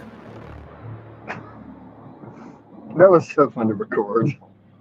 I was laughing. I had to go outside. I was laughing so hard when I was recording that. I'm just like, oh my God, what did you just say? That was so cool. I actually think you might be able to guess type from music. Because when I heard your music, I'm like, oh, that might be like a very STP way to approach music. It could be me just imagining things, but once I get every type to show me their music, it might be very different. And so there might be something to it. Yeah, there's a doctorate degree in there. Types by musicians. Look at other STP musicians. You know, you've got like I think Prince was an SFP, wasn't he? And then you had David Bowie, who's kind of on that same strand, and it's like that very. It's structured but free flowing. Yeah. I think a lot of the other STP artists I've seen, we've all kind of got that structured free flow. Everything almost kind of has this jazzy undertone to it. Even the rock music that I've done kind of has this like, it's not offbeat and it's still structured like it's supposed to, you know, verse, chorus, all that stuff. But there's this very like, the vocal melodies tend to be very unusual. Interesting. What I really like about your music is it's very impactful. It hits you. It's visceral, just like your presentation. It's similar to Eminem in some ways too. That's an interesting comparison. Eminem is typed by some people as an ISTP, so I wonder if there's some sort of trend there. And so how was finding out about your Enneagram poor for you, since it seems like a more visceral experience than finding out type preferences? I don't think it's really struck me as a thing yet. Like, even knowing, like, so here's my thing about kind of the type community, because I was talking to somebody the other day, and he's kind of going back and forth in his type. Here's my thing. Regardless if I was typed, because I was occasionally mistyped for, you know, NI-DOM earlier on in my 20s. Regardless of what type I had been pinned to, I still acted the same. So if somebody told me I was an INFJ, or somebody told me I was an INTJ, or whatever, it's not going to change how I act. It may change the way I think about how I think, but it's not going to change what I as a person am doing. Because like I said before, I don't marry myself to anything. I don't marry myself to any ideals. I just do things. And so finding out, oh, you're a type 8. Cool. Anyway, you know what I mean? There's not a lot of, I don't internalize these things. They are simply ways of describing something. They are not the whole. Yeah. So for some people, Enneagram resonates more. For some people, the 16 types resonate more. And yeah. Can you tell when someone is lying to you? Some people are really good, and I can't pick it out. Other people aren't as good as I think they are, and I can. It depends. A cockier individual is easier to read than an insecure one. An insecure person can lie to me a lot easier than a cocky person can, which is a weird thing, I guess, but that's something I have noticed. Ooh. Yeah. I should lie to check to see if it's true. What was it like for you to be in a virtual room full of MBTI loving ESTPs in Joyce's recent panel? Loved it. I had a wonderful time. Because I have this sense of loneliness a lot of times. And I don't mean that in a dreary way. I mean, like, I don't meet a lot of people who respond to the world like I do. And it always kind of weirded me out. But I mean, it's one of those things. You know, I just kind of figured, okay, well, anyway. And so to be in a room full of people and they're all saying things that resonated with me was very interesting. That was quite the experience. I did enjoy it. I liked the ESTP panel. To see the people who thought and acted like I did and said a lot of the things that I resonated with, it was really cool for me. Yeah. And they had fun kind of sharing experiences. When you have ESTPs together, they're very unfiltered together because you have a lot of TI honest people in one room. They just say it as it is, straight up to the point, and it's so hilarious. Cool. And so this may be one of the last questions of tonight. So just letting everyone know. Do you know how you feel in the moment as you are experiencing something, or do you need time to think about and process it after it happens? I'm pretty quick. I would say even though I'm not a feeling type, I recognize my emotions. Because again, visceral search for truth kind of sums up my process. And so when I am feeling something, I feel it quickly, and I'm usually able to break down what that is I'm feeling fairly fast. I don't typically spend time dwelling on anything. Hey, I feel sad. Okay, why do I feel sad? Work that out, go back to what I was doing. Like, I don't drone onto something. Yeah. There's this component to you where you never really dwell on things. Especially if it's going to hold you down, if it's going to be a weight on your ankle, it's almost like sometimes people hold on to their negative beliefs like a shackle onto their body, whereas you notice when things are bringing you down and you're not for that life, so you just let go of things that make I you won't be held down, like, yeah. even by myself. Like, it's not my thing. And so, thanks, Jesse. Joyce, is it easier to herd a panel full of tangential INFPs or a group full of ESTPs, or a third option? It's easier to herd a panel of J types because they tangent less in general. But with ESTPs, they're interesting. Like, I always have the funnest panels with EP types. If you want someone who is the best at making things fun, or they are the fun, you want an EP type. They are the life of the party. They bring the party wherever they go. And so you just have a bunch of people who amp up the mood. They make everything worth living for. They teach you how to enjoy life, how to be truly alive, and not to hold yourself back, to experience life in your fullest. So being in a room full of ESTPs is being full of a room filled with the elixir of life, the elixir of rebirth. Doggy daycare. Like, you're also in a room full of inappropriate conversations when you're with it just gets really inappropriate really fast. So when you have SCFE, things get really, like, the conversation goes into areas that are 18 plus very, very fast. And we don't care.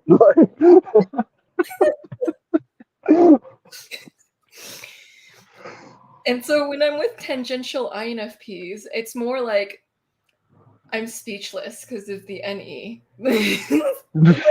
It's fun too. But with INFPs, it's almost like being filled with a bunch of, if they're male INFPs, they're almost stereotypically more feminine than you would expect a man to be. So you're with people who have trauma around being more emotionally soft than most men. And so when I'm in a room full of male INFPs, I feel like I'm the one who is the most masculine in the room sometimes. You need a few ESTPs in there to calm them down. Like, yeah, but I love INFPs. They're one of my, they're awesome too. But ESTPs, they're fun to be around. Some of them I know they can be drivers who like to push the limits. So with my ESTP brother, he'll go fast on purpose to kind of see how you'll react and see your limits with what you can take with the maneuvering of his car. And yeah. so you feel called out. Yeah, a little bit. Always appreciate the efforts of you put into your videos. Thanks, Joyce. Thanks for the quick-witted responses, Caleb. You're cool. Yeah. Thank you. ESTPs are badass. We try. And so thank you, Caleb, for coming out. You show your amazing music, which is going to make waves. It's already making waves. And yeah, it is really, really unique because you combine genres. You put it into the work and you just make it work for somehow. You have classical music and then you have this dark rap and you take it to places. So thank you for that musical journey. And your charming self. You're able to charm people with your mischievous smile. Your literal expression is always share shake cats. It's just this, I'm up to some mischief, I'm gonna have some fun, and I'm gonna bring you all along with me, whether or not you like it. We're gonna have a good time. Well, thank you, Joyce. I appreciate it. It's always wonderful doing these panels. Yay! And thank you everyone in the live chat for asking muy bieno questions. And thank you, Caleb, for being so fearless and fun. Thank you. Have a great day.